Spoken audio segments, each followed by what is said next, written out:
Now, our top story tonight, pro-Palestinian marches planned for Armistice Day have provoked outrage and increased scrutiny on the response from the Mayor of London, Sadiq Khan, and the Met Police Commissioner, Mark Rowley. The call is for another, this time 1 million strong demonstration to take to the streets of London on Saturday, the 11th of November, as well as gathering in other locations around the country. Organisers say they're calling for a ceasefire, and that's entirely appropriate. But others say it could provoke tensions and warn of possible violent clashes with far-right protesters. The number of Islamophobic and anti-Semitic incidents have risen sharply in London since the terror attacks by Hamas and the subsequent war. Joining me now, the former Deputy London Mayor for Policing under Boris Johnson, Stephen Greenhalgh, and the Conservative peer, Lord Ed Vaizey. Thank you to you both for joining us. Stephen, firstly, evening to you. People do have the right to protest, yes? Of course they have the right to protest within the rule of law, of course. In terms of this particular protest, what are your concerns? Is it the timing of it? Is the amount of people? What are your thoughts? Well, my thoughts are that the Met are phenomenally good at public order policing. They've got lots of experience, but this could be a tinderbox, and they're very worried. And I was around as a London Council leader when we had the riots, and these are kind of events when foreign policy plays out on the streets of London, when there could be trouble. I'm part of WhatsApp groups, not of extremists, who are planning to move into London to protect our way of life, in inverted commas. So the police have got their hands full. Now, the police have everything in their public order toolkit, absolutely everything to deal with this, except one thing, and that's water cannon. Those are the water cannon that I signed off as Deputy Mayor for Boris Johnson, and the current Mayor got rid of those water cannon. But apart from that, they've got every single tool in the toolkit to deal with this, and I'm sure they will deal with it. Do you want them to have water cannons at their disposal? I don't think they've ever been used, have they? Absolutely. Were they ever used, Stephen? No, they weren't used because they weren't licensed to be used on the mainland. They were used in Northern Ireland. It's not something that you don't use it very often. But if you want to, particularly if you, let's say, have a cenotaph being attacked by violent protesters, it buys you distance. So it's much better than firing rubber bullets or short-arm charges with shields and riot gear. So look. The reality is it's one element that is missing in our public order toolkit, and I do think we should have water cannon. I'm a firm believer that, it was the police that believed that. In fact, it was Mark Rowley, who was in charge of public order policing at the time, that wanted the water cannon. Ed Vaizey, water cannons aside for a moment, more protests this weekend and then disruption on Remembrance Day. Are you worried this could turn violent, Ed? Yeah, I don't think the demonstration should be allowed. The Armistice weekend is a sacred weekend when we remember the people who laid down their lives for the freedom that these people are enjoying, the freedom to demonstrate. I think the pro-Palestinian demonstrations are pretty shocking anyway. Israel suffered the worst loss of civilian lives of Jews since the Holocaust, an unbelievable terrorist attack, worse proportionately than 9/11.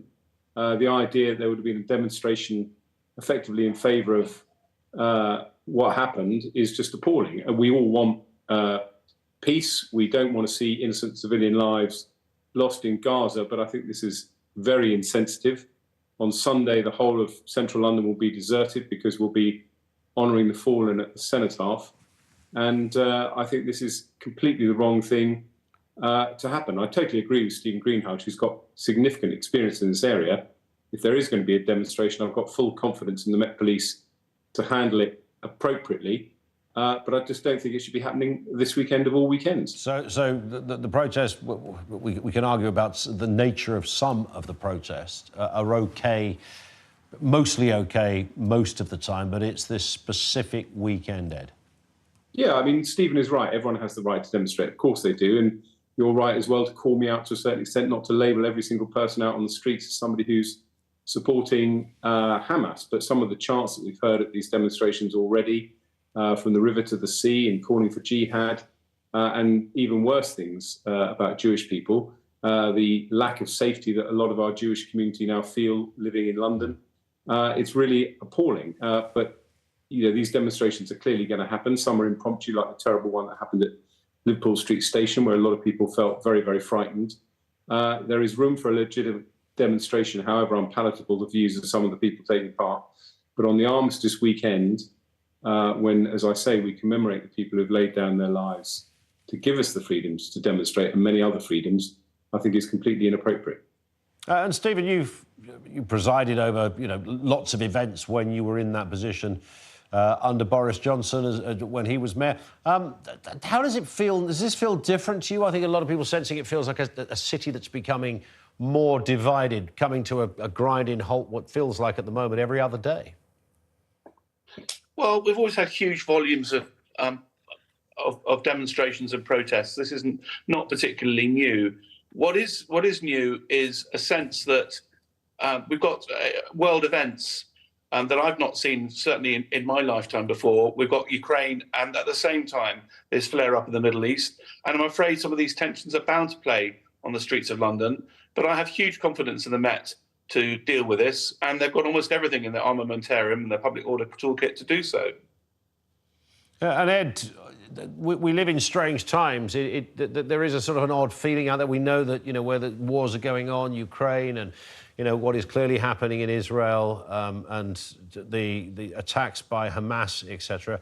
But even allowing for how we all sympathise with the horrors of war, and we want that to stop for all the right reasons, of course. But there is a sort of a sense that the world has kind of disengaged itself from reality. We have, at the moment, Rishi Sunak trying to tell planet Earth that London is the place to be. It's the Silicon Valley of the Western world now. He's got Elon Musk sitting there having a cup of tea and a slice of cake with him as we speak. And then you look out the window and these curious, almost unprecedented in its scale and regularity protests going on. It doesn't feel like a sane place to be at the moment. Well, look, London is a global city and we have global communities. Let's not forget our mayor in London is a Muslim mayor, and there are very few countries in the world where that is that's a wonderful thing to have, and nobody bats an eyelid about it, because we are a country that is full of diverse communities that live together in harmony. And it is I don't know whether interesting is the right word to use, but world events which are somewhat removed from us at the moment have an enormous impact, because obviously we have a large Jewish community in London as well. And these world events, people seem to be picking sides, are playing out. And I just think, as I say, that the communities who are concerned about what is going on have every right to demonstrate and every right to express their point of view, whether you are from the Jewish community, who quite rightly want to say Israel has the right to defend itself and take on the Hamas terrorists, or whether you're from a community that believes that Gaza is under siege and that the Israelis need to be careful about what they do when they go in after Hamas.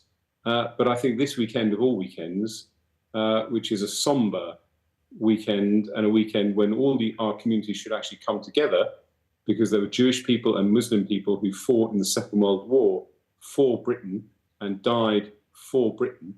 That is a weekend when we should be united, rather than these demonstrations which only seek, in my view, or only in effect, in my view, have the effect of dividing our communities. Ed, thank you. That's Lord Ed Vaizey and Stephen Greenhalgh, who we heard there as well. Thank you to both of them. We will get a word from our panel on this in a few moments' time as well.